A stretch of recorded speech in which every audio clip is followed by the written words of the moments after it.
Vamos a abrir nuestras Biblias, por favor, en Génesis capítulo 19, versículos 30 al 38.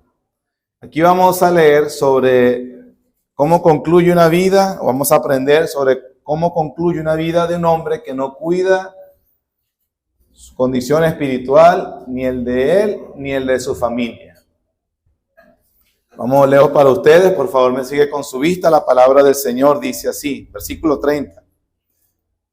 Pero Lot subió de Zoar y moró en el monte, y sus dos hijas con él, porque tuvo miedo de quedarse en Zoar, y habitó en una cueva él y sus dos hijas.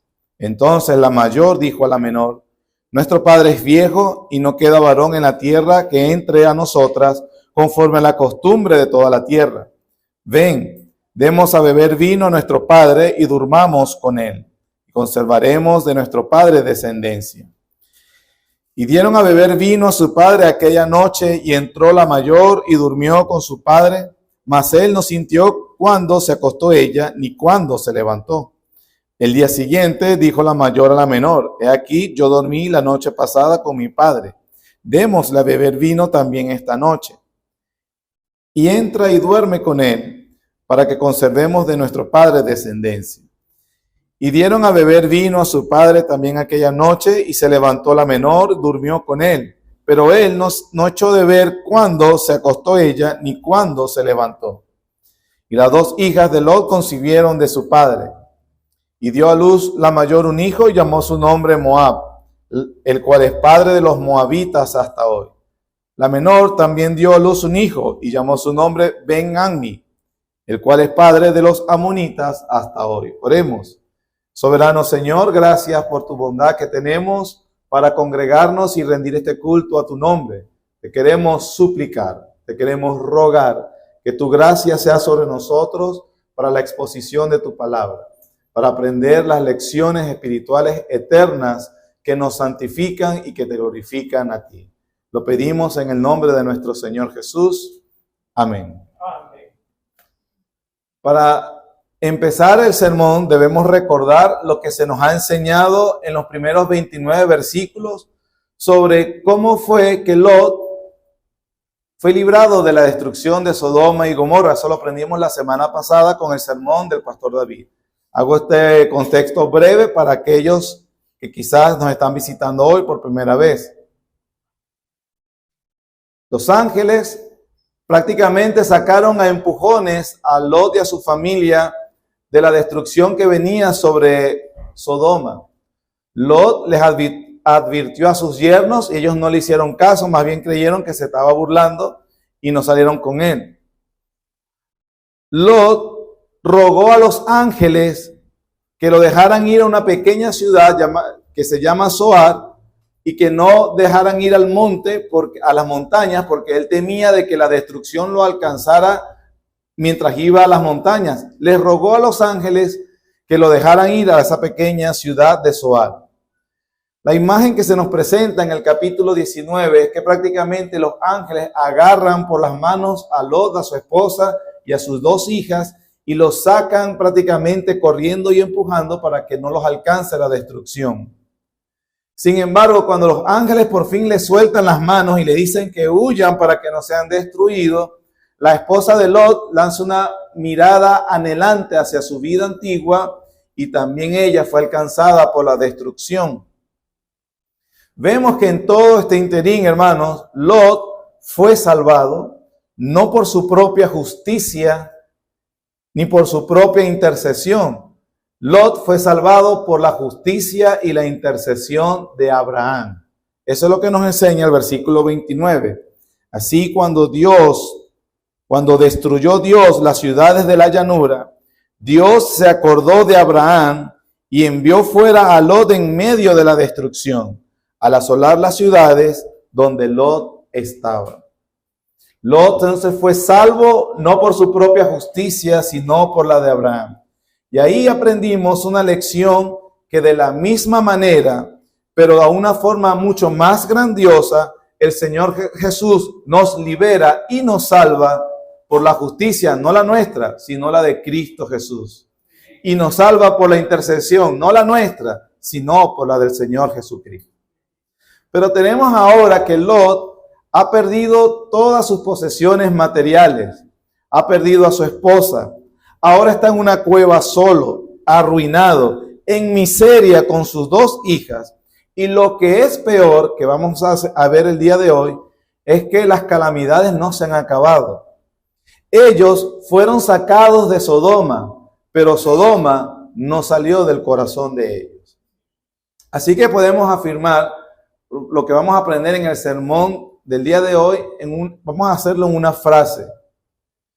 Los pecadores no necesitan nuevas oportunidades, necesitan un nuevo corazón.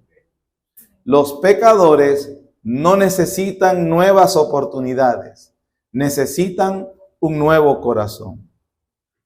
Vamos a ver el pasaje o todo el sermón en 2 secciones que se divide naturalmente estos versículos. La primera sección la veremos del versículo 30 al 36. Ahí se nos va a narrar 2 noches terribles, ignominiosas, vergonzosas, trágicas, que vemos que es lo que planean las hijas de Lot para hacer contra su padre. Y en segundo lugar veremos los versículos 37 al 38, 2 pueblos impíos que surgieron de esas 2 terribles noches. Y mientras vemos las 2 secciones, vamos a extraer 3 lecciones importantes para nosotros el día de hoy. Amén. Amén. Veamos la primera sección. 2 noches terribles, ignominiosas, vergonzosas y trágicas. El versículo 30 dice: pero Lot subió de Zoar y moró en el monte, y sus 2 hijas con él, porque tuvo miedo de quedarse en Zoar, y habitó en una cueva él y sus 2 hijas. Moisés, en ese primer versículo, versículo 30, nos narra una situación realmente bastante irónica. Lot comenzó a vivir en la pequeña ciudad Zoar, pero terminó yéndose a las montañas que Dios le había recomendado antes que él tenía que haberse ido. Algo en la mente de Lot le dijo que que su propia idea era mejor de lo que Dios le había asignado. Probablemente Lot quiso quedarse en Zoar, porque acuérdense que Zoar es una de las ciudades de la llanura y Dios quería destruir todas las ciudades de la llanura. Pero como era pequeña, Lot intercedió por la ciudad. Y Dios no destruye la ciudad de Zoar por la petición de Lot.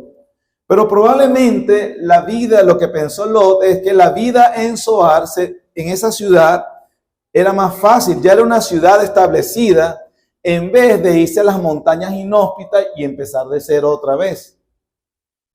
Pero Lot, si nosotros vemos, siempre piensa así, de forma materialista, de forma mundana todo el tiempo. Cuando él estaba con Abraham y sus pastores de los rebaños, los pastores de sus rebaños comenzaron a tener problemas con los de Abraham, cuando Abraham le dijo, elige dónde ir, Lot vio la ciudad, la llanura y que era tierra fértil. Pensó siempre de forma mundana, materialista, convenientemente en las cosas de este mundo. Así, lamentablemente, comenzó el declive de Lot. Y esas cosas nos enseñan, mis hermanos, que es mejor una vida difícil haciendo lo que Dios quiere que una vida fácil donde no es la voluntad de Dios. Y a veces el Señor nos deja andar en nuestros propios deseos mundanos para que después que nos vaya mal, aprendamos de una vez por todas a obedecerle mejor. Hermanos, no creas que por tomar decisiones, que donde solamente el interés materialista, el interés mundano es lo que te mueve, que por lo general ese tipo de decisiones son las que no consultas con nadie. No consultas con tu esposo, no consultas con tu esposa, no consultas con un hermano en la iglesia, no consultas con los pastores, porque sabes que en el fondo las motivaciones no son muy piadosas. Y que a veces te empiece a ir bien, entre comillas, al principio, no significa que Dios aprueba tu mala forma de vivir, sino que te está dejando para que cuando lleve las consecuencias, por fin aprendas a obedecer a Dios en lo que Él te manda.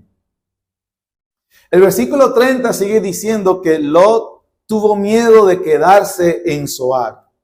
Algunos comentaristas dicen que no quiso estar más en esa ciudad Zoar porque seguro eran despreciados. Porque de alguna forma los habitantes ven, ya va, Dios destruyó a todos los de allá, nada más te salvó a ti. O sea, era como que sospechoso, ¿no? Y ahora estás entre nosotros. O de repente como que eran unos santurrones, y a nadie le gusta andar con los santurrones, los aguafiestas. Una acusación muy parecida, no igual, pero muy parecida a la de Jonás en el barco. Recuerden que todos esa gente pagana vio que lo que estaba pasando no era por culpa de ellos y entonces le preguntaron a Jonás, es por ti entonces. Algo así más o menos lo que probablemente dicen algunos que es la razón por la cual Lot se tiene que ir de Zoar. Hay otra alternativa que es más plausible. Es que Lot, después de vivir en Zoar, se dio cuenta que esa ciudad también merecía el juicio de Dios. Ya Lot había visto lo que Dios es capaz de hacer contra el pecado. Y seguro entendió que Zoar eran los siguientes. La Biblia dice que él estaba aterrorizado. Y terminó yéndose a donde se le había aconsejado desde el principio. Y esto nos lleva entonces a la primera noche terrible, versículos 31 al 32. Dice, entonces la mayor dijo a la menor, nuestro padre es viejo y no queda varón en la tierra, que entre a nosotras conforme a la costumbre de toda la tierra. Ven, demos a beber vino a nuestro padre y durmamos con él y conservaremos de nuestro padre descendencia. Una idea realmente que es repugnante, ¿verdad? Es asquerosa, es desagradable. Hay que ser bien malévolo para planear drogar a tu propio papá para después violarlo. Esta joven razona de una forma bastante depravada para justificar sus acciones. Noten lo que ella piensa, cuál es el planteamiento de ella. En primer lugar, ella dice, hermana, ¿no te has dado cuenta que nuestro papá es viejo? O sea, muy probablemente no se va a volver a casar. Muy probablemente el pobre no va a tener otra vez una mujer que lo quiera. Y la segunda cosa que dice es, no hay hombre en toda la tierra que nos vaya a dar hijos a nosotros. Esa es una afirmación groseramente exagerada. Esa es una afirmación que ni ella misma se debe creer. Porque obviamente Dios había destruido Sodoma y Gomorra, pero no había destruido a toda la tierra. Ellas sabían que tenían familiares cerca, Abraham, su gente. Ellas habían presenciado la guerra que hubo unos años antes con los 4 reyes del norte de Mesopotamia. Es decir, ellas conocían que los habitantes de Sodoma y Gomorra no eran los únicos de toda la tierra. Pero con estas afirmaciones, ella está aumentando la naturaleza terrible de sus circunstancias. ¿Qué está tratando de hacer ella? Ella está tratando de montar un drama, una situación tan terrible en su mente y en la mente de su hermana para justificar el pecado. Ella piensa, nuestra situación es tan, pero tan mala que debemos hacer algo terrible. Y con esto, hermanos, aprendemos la primera lección para nosotros. Circunstancias extremas no justifican acciones pecaminosas. Primera lección para nosotros. Circunstancias extremas no justifican acciones pecaminosas. Es mejor ser justo y muerto que vivo en pecado, hermano. Ten cuidado de exagerar la gravedad de tu circunstancia para justificar tus acciones pecaminosas. ¿Es tu cónyuge tan malo de verdad, hermanos? Tu cónyuge es tan malo que justifica gritarle y pegarle.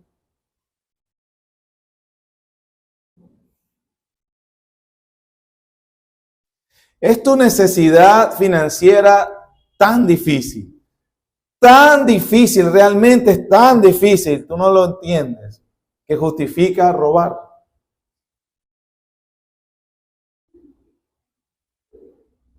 Es tu trabajo tan malo, que justifica mentir y dejar de cumplir los deberes.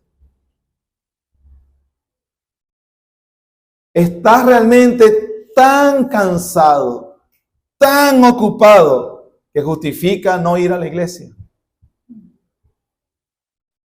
Has tenido un día tan malo, tan terrible, que justifica no pasar tiempo con el Señor.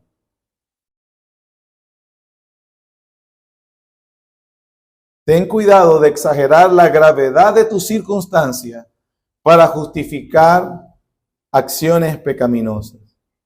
Y también pegado a esto, que todavía estamos en la primera lección, ten cuidado de justificar sutilmente el pecado en tu mente porque estás pasando una situación difícil.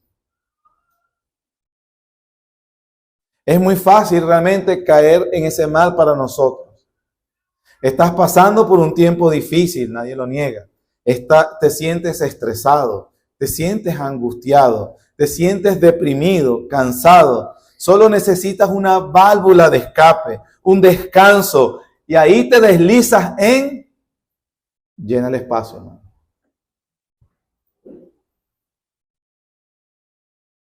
Mi situación matrimonial es tan difícil que justifica el adulterio.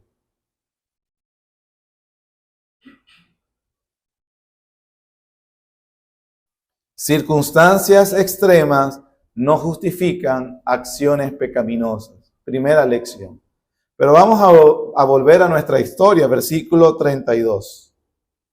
Dice, ven, demos a beber vino a nuestro padre y durmamos con él, y conservaremos de nuestro padre descendencia.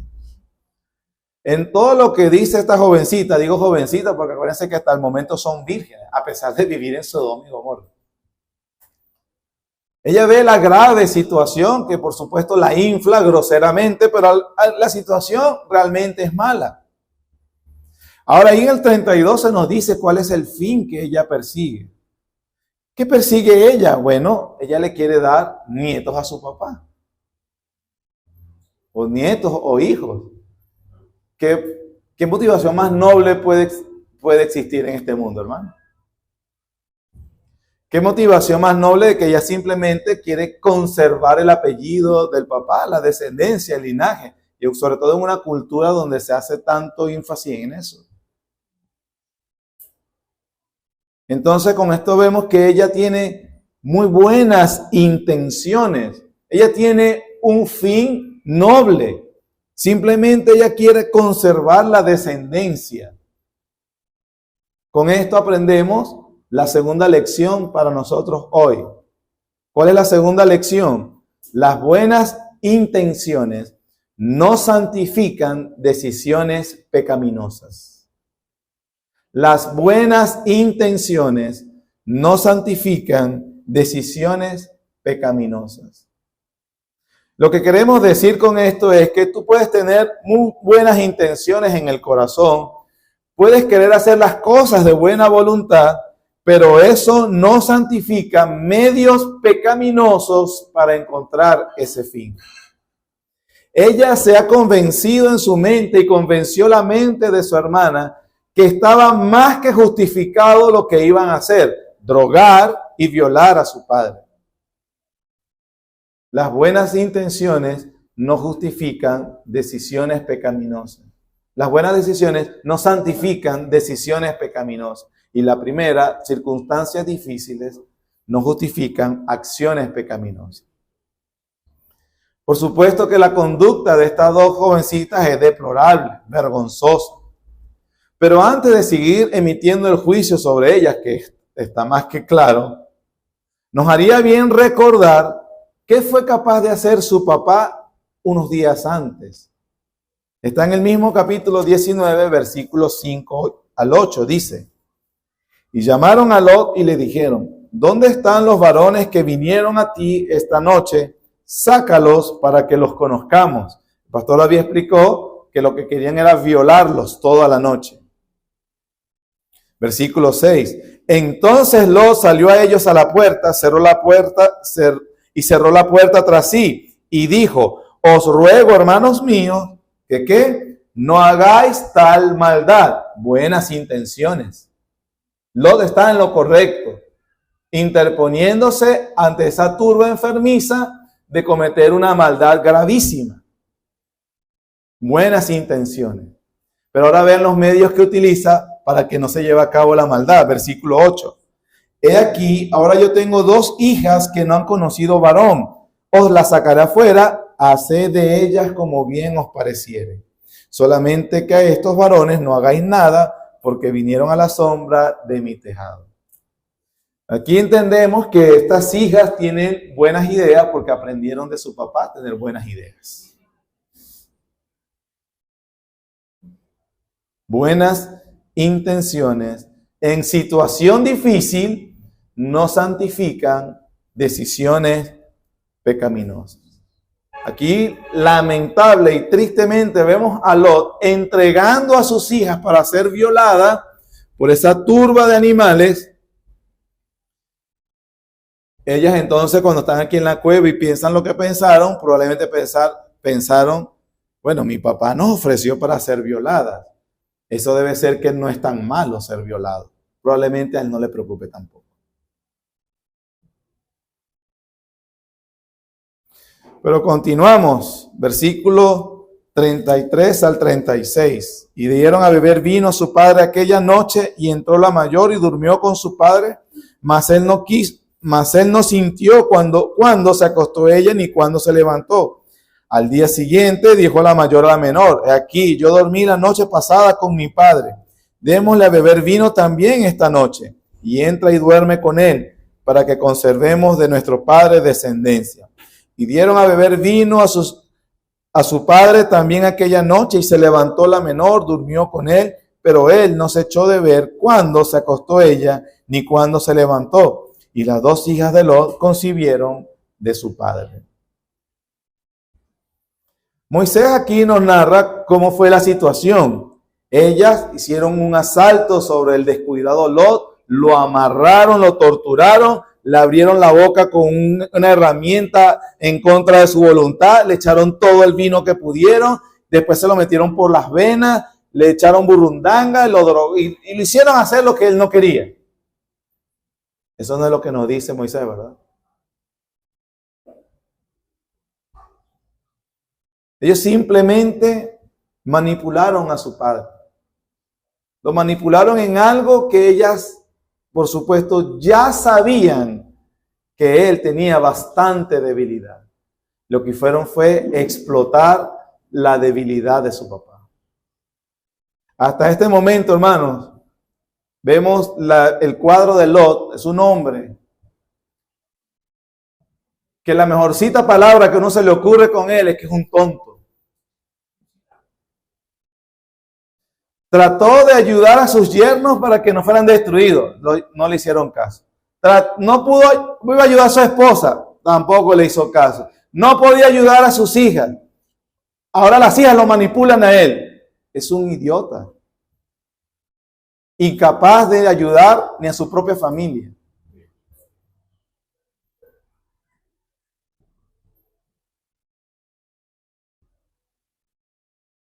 Lo llevaron a un punto que, según averigué en internet, lo averigué en internet, médicamente se llama blackout, que es cuando una persona se embriaga tanto que cae en un estado de estupor. El estado de estupor es la disminución de la actividad de las funciones intelectuales acompañada de la falta de reacción. La persona es consciente todavía, pero está totalmente desinhibida, haciendo cosas que en su estado normal no haría, y de paso sin poder recordar lo que hizo la noche anterior. Así lo llevaron estas jovencitas a su padre. Dicen que es tan peligroso ese momento que un poco más y la persona cae en coma y muy probablemente no se vuelva a despertar, muera. Pero en el mal siempre se prosperan las cosas, se puede llegar al límite. Lo peor de todo es que eso pasó una noche. Al día siguiente lo volvió a hacer. O lo volvieron a hacer. Hermano, una situación realmente asquerosa y trágica.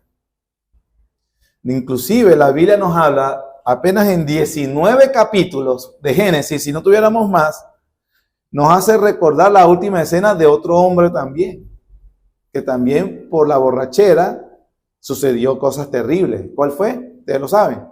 Noé.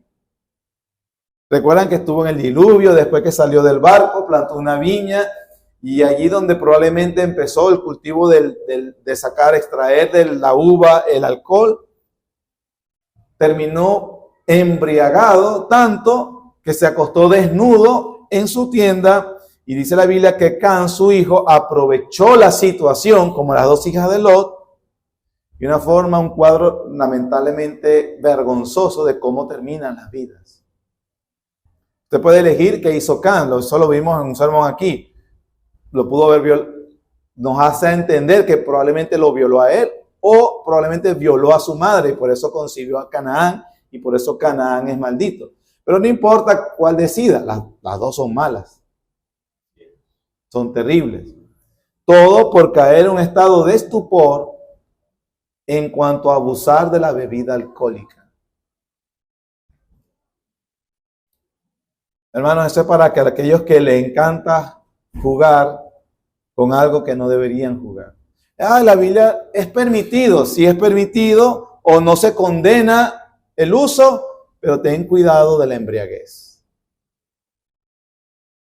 Hermanos, con respecto al alcohol, hasta este punto la Biblia no ha prohibido el uso del alcohol. Es porque lo está tratando de una forma descriptiva. O sea, está diciéndote qué pasa con alguien que abusa de él. Más adelante lo va a tratar de forma prescriptiva. Los cristianos debemos tener mucho cuidado entonces con esto. Proverbios capítulo 20, versículo 1.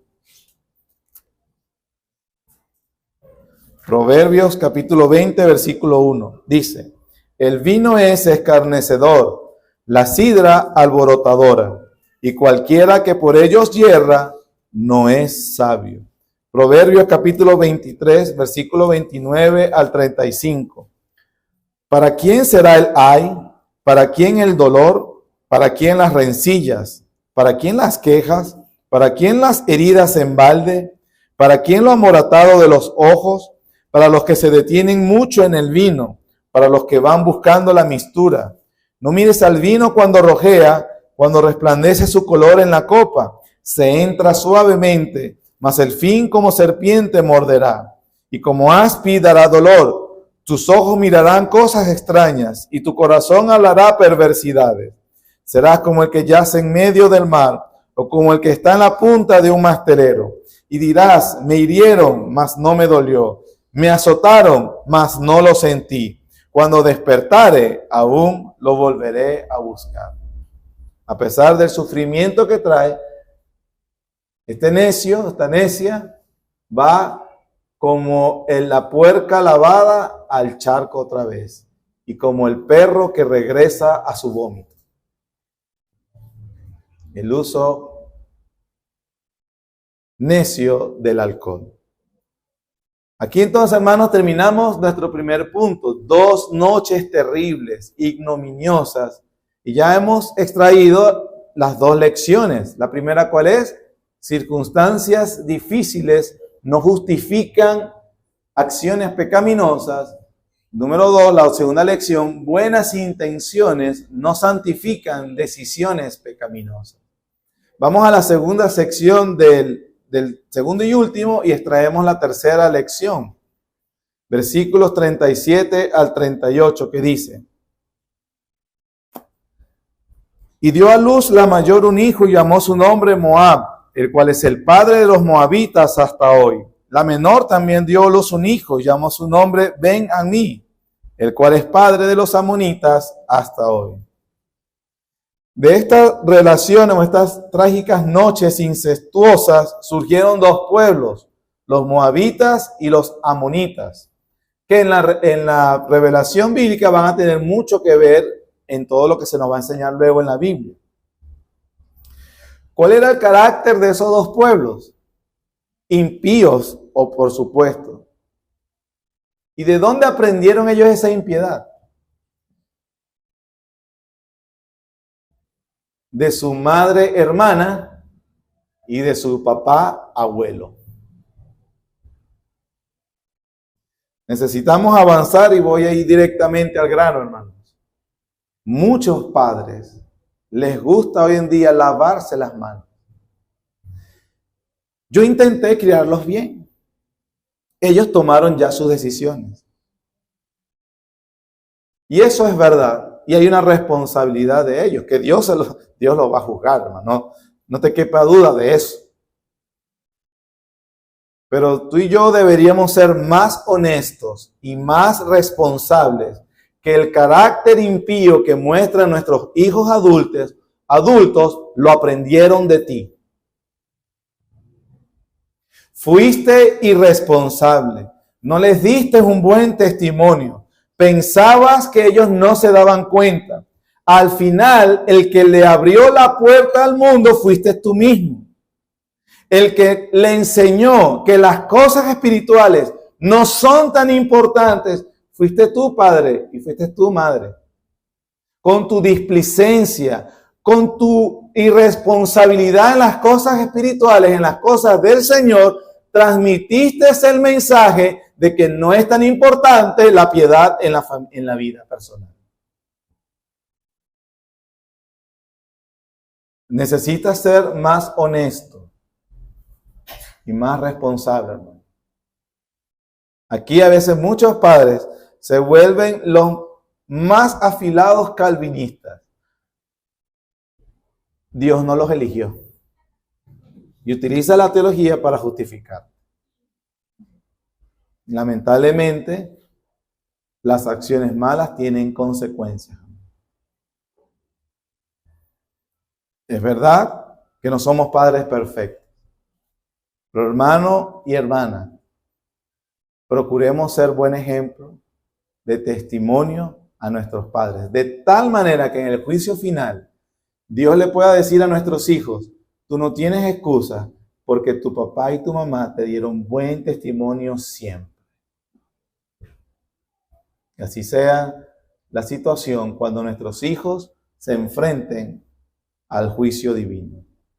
Somos responsables de la crianza de nuestros hijos, hermano. Es verdad que usted no los puede convertir, eso no tiene su poder, eso lo enseña la Biblia. Usted no tiene ese poder, no tenemos ese poder. Pero nosotros estamos llamados a restringir su maldad. Es nuestra responsabilidad que hijos que viven debajo del propio techo nuestro vivan sus vidas en contra de Dios y tú como si nada. Y tú dejándole que hagan lo que quieran. Cuando tu responsabilidad y la mía es restringir la maldad de los corazones impíos. Por lo menos el de tus hijos, por lo menos. Uno puede ver este episodio y decir, qué muchachitas tan malas. ¿Sí? ¿Cómo era su papá? En cuanto al tema, los hijos que nacieron de esa relación incestuosa, Moab significa hijo de mi padre. Ben-Amí significa hijo de mi pariente. Es decir, ellas están orgullosas de lo que hicieron. No tienen ningún tipo de vergüenza. ¿Y qué pasa? Porque Dios no detuvo eso. Es que está justificándolo. Está permitiéndolo. ¿Por qué? Hermanos, porque la Biblia enseña, la Biblia enseña que a veces cuando no hay un juicio inmediato, debemos tener cuidado, pero más temor, porque las consecuencias vienen. En Deuteronomio capítulo 23, Pastor David lo comentó la semana pasada, yo le voy a poner la cita para recordarlo. Se nos dice una de las terribles consecuencias de esta relación incestuosa. Deuteronomio capítulo 23, versículos 2 y 3.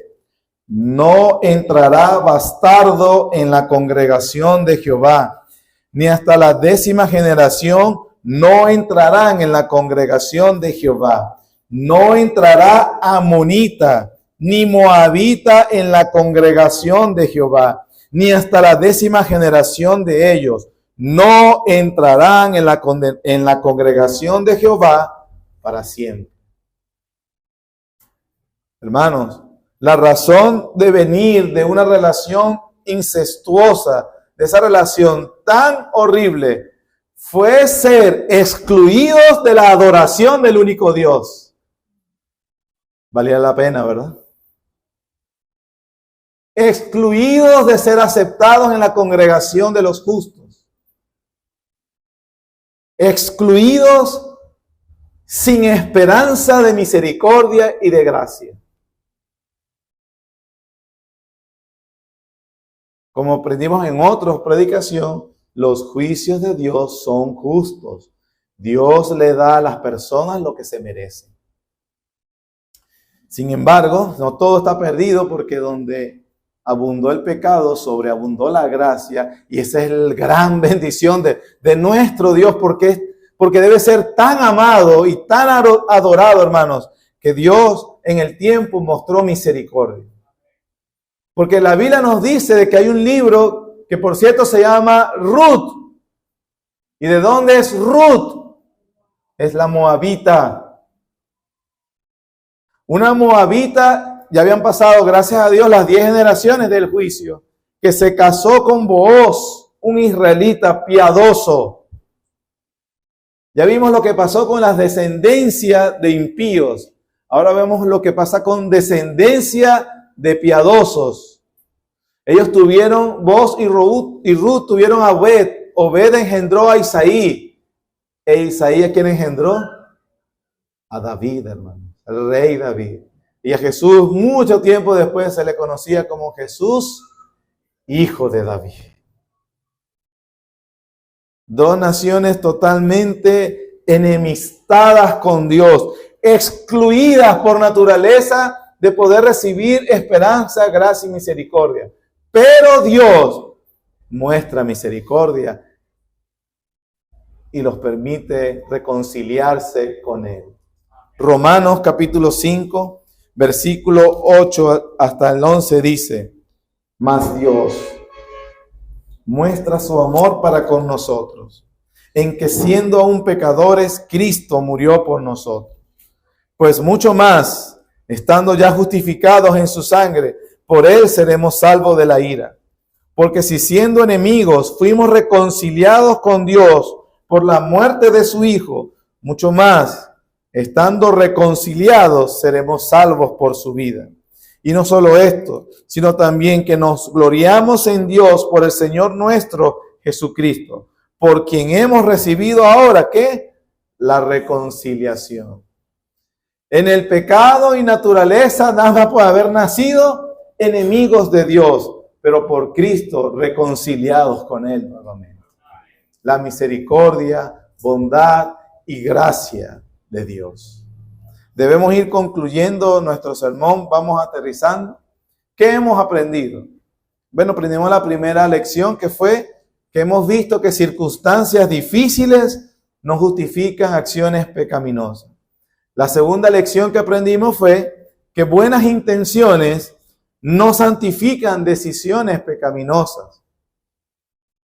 También, a pesar de que estuvimos viendo o girando todo en torno a esas dos lecciones, hay otras cosas que aprendemos.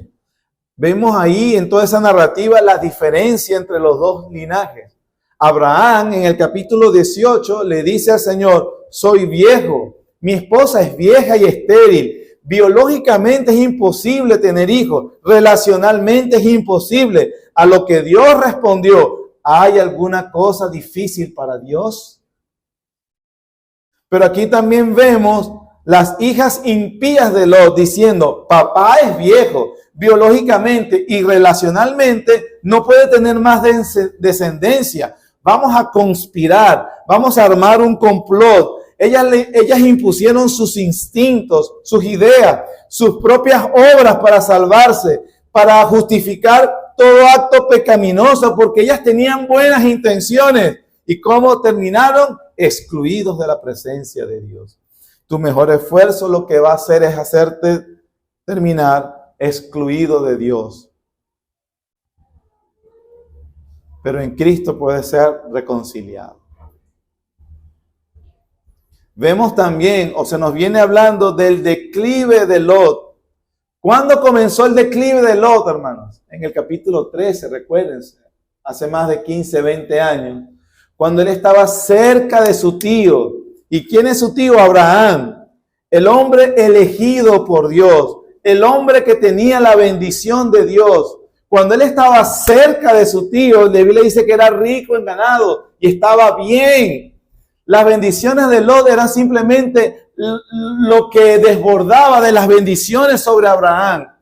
Alejarse de su tío, alejarse del hombre que Dios había elegido, alejarse, lo único que le trajo fue desgracia. Igual para ti y para mí, alejarnos del hombre elegido por Dios, Cristo Jesús, donde está la bendición de Dios, lo único que terminará en tu vida es con desgracia. Quédate cerca de Jesucristo. Tu vida debe estar cerca de Jesucristo. Pero vamos a ver la tercera y la más importante de las lecciones de este pasaje. ¿Y cuál es? Que las nuevas oportunidades no purifican corazones corruptos. Los pecadores, hermanos, no necesitan nuevas oportunidades, necesitan un nuevo corazón. Entiende este punto, hermanos. Hay una gran diferencia entre ser reubicado y el arrepentimiento. Hay una gran diferencia entre un cambio de ubicación geográfica y un cambio de corazón. Lot y sus hijas fueron reubicadas. Ellos salieron de Sodoma, pero Sodoma no salió de ellos. Hay una gran diferencia entre reubicarse y arrepentimiento. Un nuevo corazón es lo que necesitas, no nuevas oportunidades. Tienes un gran problema en el matrimonio. Muy probablemente tu propio pecado ha contribuido para que la relación sea así de mala. No pienses que si tienes un nuevo esposo va a cambiar, o si tienes una nueva esposa va a cambiar, o que todo va a ser diferente. No necesitas una nueva oportunidad, necesitas un nuevo corazón. Tienes problemas en el trabajo, siempre problemático en toda área laboral. No creas que si, me cambio de trabajo, las cosas van a cambiar. No necesitas otra oportunidad, necesitas un nuevo corazón. Tienes problemas en la gente que se cambia de iglesia, que nunca está satisfecho en ninguna iglesia. Cree que la nueva iglesia sí va a cambiar las cosas. No, tú necesitas un nuevo corazón. El denominador común en todas esas áreas es tu propio corazón pecaminoso.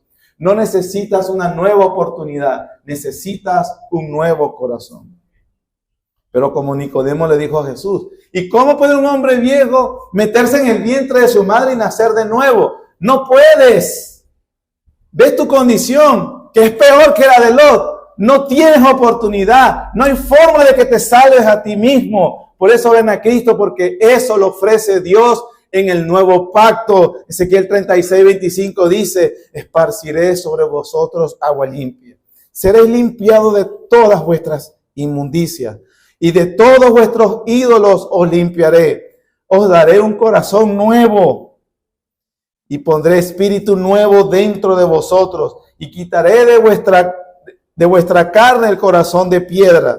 Os daré un corazón de carne y pondré dentro de vosotros mi espíritu. Haré que andéis en mis estatutos, guardéis mis preceptos y los pongáis por obra. Un nuevo corazón es lo que te ofrece Dios en Cristo Jesús en el nuevo pacto. Ven a Jesucristo. Salmo 51:10. Crea en mí, oh Dios. La palabra es la misma usada en Génesis 1:1. En el principio creó Dios los cielos y la tierra. De la nada creó Dios. Crea en mí, oh Dios, un corazón limpio y renueva un espíritu recto dentro de mí. No me eches de delante de ti. Tu situación es tan trágica que tienes que venir a Dios, arrodíllate y ruégale que te dé un corazón nuevo. Ruégale que te haga nacer de nuevo. Y no te levantes hasta que eso pase. Hasta que Dios te dé un corazón nuevo. No necesitas una nueva oportunidad. Necesitas un nuevo corazón. Ven a Cristo. Oremos. Gracias, Señor, por tu palabra que nos enseñas. Nos bendices aclarándonos, Señor, la verdad de nuestra condición. Con tu gracia y tu poder buscar de tu misericordia y darnos un nuevo corazón en Cristo Jesús. Te suplicamos que tu palabra se selle en nuestras almas. En el nombre de Jesús. Amén.